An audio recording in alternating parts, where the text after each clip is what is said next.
Hey good people, happy Friday and welcome back to the channel. In a few moments, I'll be sharing my review for episode 8 of Ready to Love Miami. But before I get into things, I want to give a special shout out to fellow YouTuber and content creator, Struggle Reviews TV.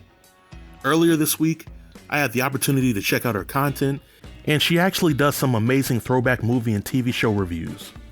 She's also a dope person to talk to if you're a fellow content creator in the same space. So if you haven't checked out her page already, I would definitely recommend you do so.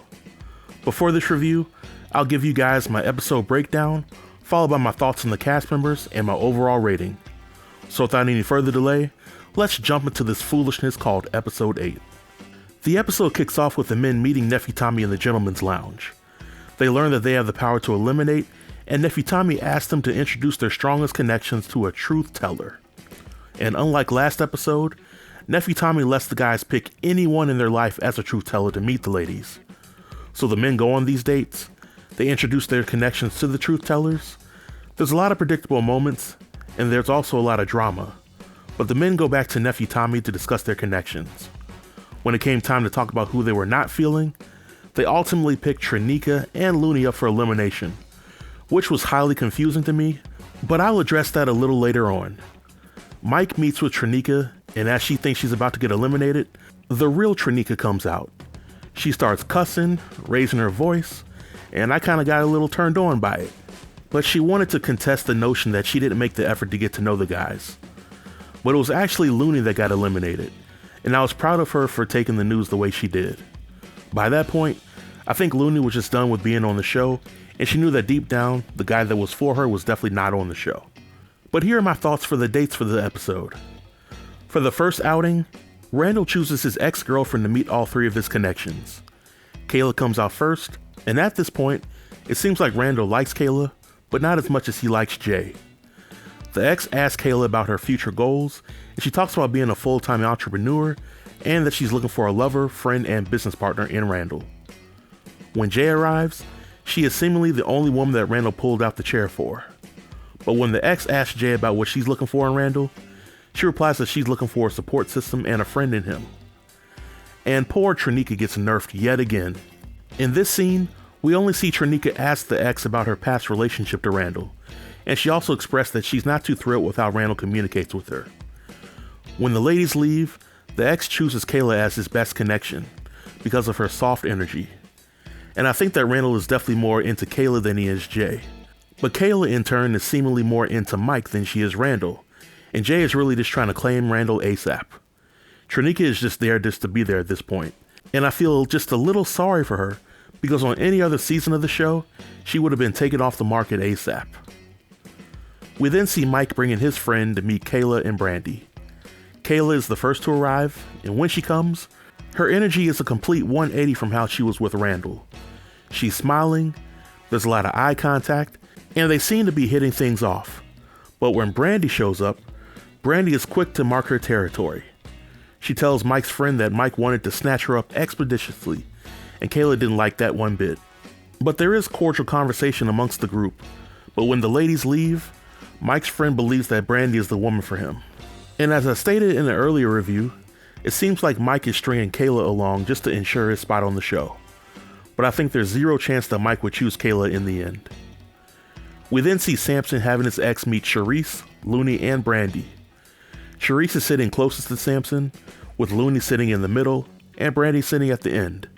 And I think this is symbolic of Samson's connections ranging from his strongest to his weakest. Samson's ex asked the ladies if they found Samson to be a possible match. I think Charisse gave the best rehearsed answer that money could buy, while Looney and Brandy didn't really show the same level of commitment as to how they felt about Samson. And I was right there with Looney when she questioned Charisse's feelings for Samson, because it wasn't that long ago that Charisse was ignoring Samson.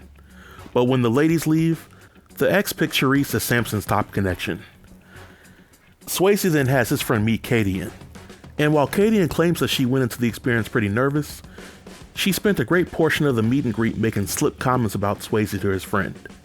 Swayze looked highly annoyed with it all, but there was absolutely nothing of substance that happened during the scene.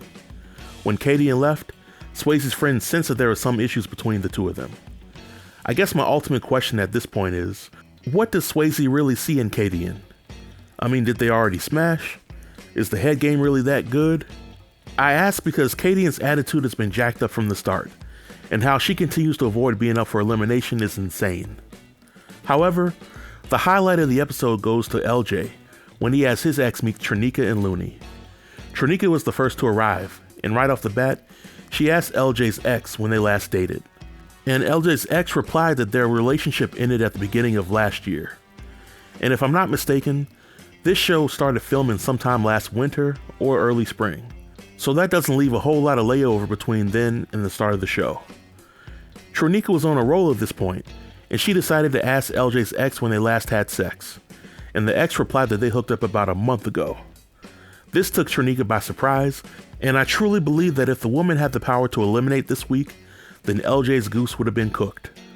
Looney then arrives in the middle of all this, and a few seconds after she takes her seat, Trinika fills her in on all that she missed out on. Looney was pretty shocked, and if I were a betting man, I would say when Looney found out about this foolishness, she was kicking herself for not fighting hard enough to keep justice on last week.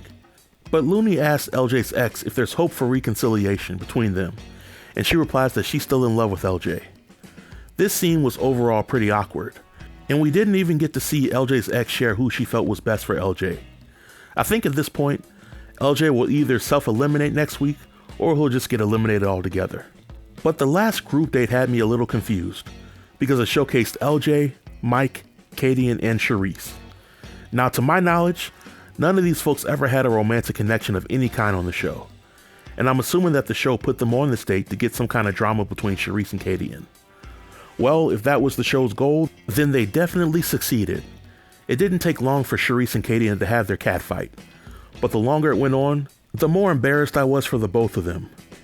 These women are entirely too old to be arguing about who's fake and who isn't a real friend, but I digress. But overall, on a scale of 1 to 10, I would give this episode a solid 1. In my opinion, the episode was a complete waste of time. I had no good feelings about any of these connections, and most of the cast members from this season are just unlikable. Probably the most unlikable bunch that I've seen since the show started. Furthermore, just like with previous seasons on the show, I find it extremely hard to believe that all these guys were able to convince their real-life ex-girlfriends to come on national TV and help these guys pick another woman. That goes against the laws of nature. But I have to address the show's elimination process as well. I'm not completely sure if the men are in control of elimination or production is. I only say this because from my point of view, there was a certain hierarchy when it came to the women on the show who were truly there to find love. Now, whether or not the guy that was the best match for them was on this show is up for debate. But according to my pyramid, Kadian and Charisse have been in the bottom for quite some time. And because they haven't been eliminated yet, I'm thinking that either production is keeping them around, or just like in previous seasons, the men have made a secret pact with them just so that the other cast members will get voted off. Either way, I'm not really feeling this season, and I'll be glad when it's over. But that's the end of my review.